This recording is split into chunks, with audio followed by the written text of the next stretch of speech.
আমি শাড়ি পরলাম, এখন একটু যাই, একটু দক্ষিণেশ্বর থেকে আজকে ঘুরে আসি। ঘুরে বলতে কি, পুজো তো দেবো না, এমনি একটু গঙ্গার পাড়ে বসে বসে থাকতে ইচ্ছা করছে, তো ওই কারণে আর কি যাচ্ছি।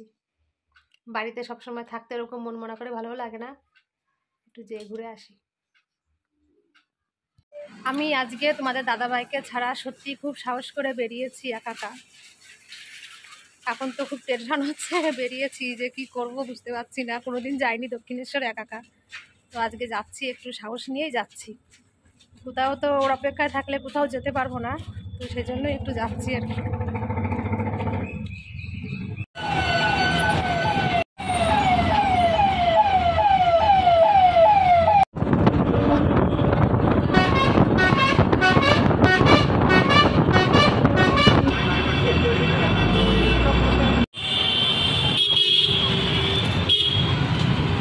শেষমেশ দক্ষিণেশ্বর এসে আমি পৌঁছালাম। এই যে ভয় ভয় লাগছিল, তবুও ঠিক চলে আসতে পারছি, অসুবিধা নেই।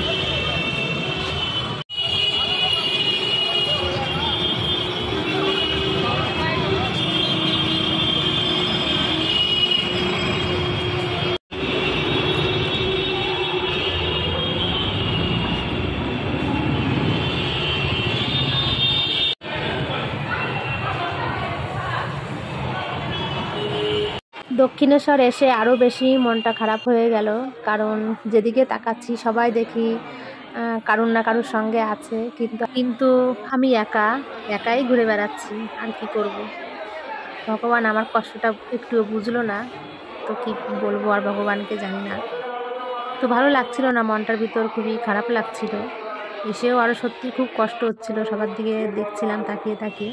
তো ভাবতে পারিনি যে আমি একা একা দক্ষিণেশ্বর আসতে পারবো তো নিশ্চয়ই, কিন্তু একটু মনের ভিতর কেমন লাগে যে একা কোনো দিন কোথাও বেরাইনি, তো সেই জন্যই মনটার ভিতর কেমন লাগছিল আর কি। তো যাই হোক, শেষমেশ দক্ষিণেশ্বরে এসে একটু পৌঁছালাম। তো আজকে দেখছি দক্ষিণেশ্বরে প্রচুর লোক হয়েছে, সবাই পুজো দিচ্ছে, আরও ঘুরতে এসেছে। তো আমি চারিদিকটা একটু ঘুরে ঘুরে দেখছি আর কি, আর হাঁটছি। তো অনেকক্ষণ ধরে এখান দিয়ে ঘুরছিলাম মন্দিরের ভিতরটা, মানে মন্দিরের বাইরেটা দিয়ে, ভিতরে তো যাইনি কারণ আমি পুজো দিতে আসিনি, আমি একটু ঘুরতেই এসেছি জাস্ট, আর কিছু না। আর একটু গঙ্গা জল নেওয়ার মেন উদ্দেশ্য ছিল আমার, একটু গঙ্গা জল নেওয়ার জন্য। তো একটা জার আমি কিনেছি, তো জারের কি দাম নিয়েছে, একটা একটু বড় ধরনের জার কিনেছি, তো এই জারটা দাম নিল 100 টাকা। কম নিতে বলেছিলাম, কিন্তু জারটার দাম কম নেয়নি, 100 টাকাই নিয়েছে। আর এখন চলে এসেছি সেই গঙ্গার কাছে। তো অপূর্ব দেখাচ্ছে, সূর্যের আলোটা পড়েছে না গঙ্গার জলের উপরে, তো সুন্দর দেখাচ্ছিল আমি যখন ক্যামেরা করছিলাম। তারপর কি করব, আমাকে তো জল নিতে হবে, তো একটা ছেলেকে বললাম যে আমার ক্যামেরাটা একটু ধরে দিতে, তো আমার ক্যামেরাটা ধরে দিল। তারপর আমি এখন গঙ্গা জলটা নিচ্ছি ওখান থেকে।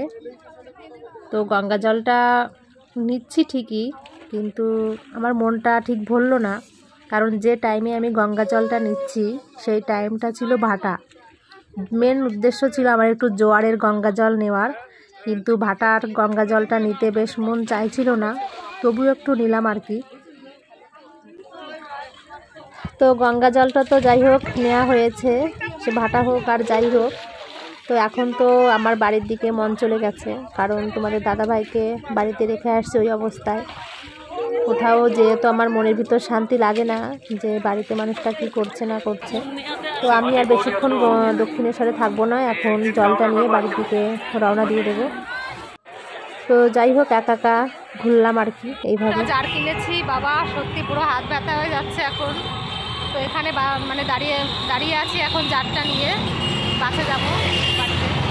তো বাসের অপেক্ষায় আমি এখন আছি, বাস আসলে মোটামুটি এখন বেরিয়ে পড়বো। একা একা বেশ ভালোই আজকে ঘুরলাম, বসেছিলাম অনেকক্ষণ গঙ্গার পাশে। ভাবলাম বাসে করে যাব, কিন্তু বাসে যাইনি, আমি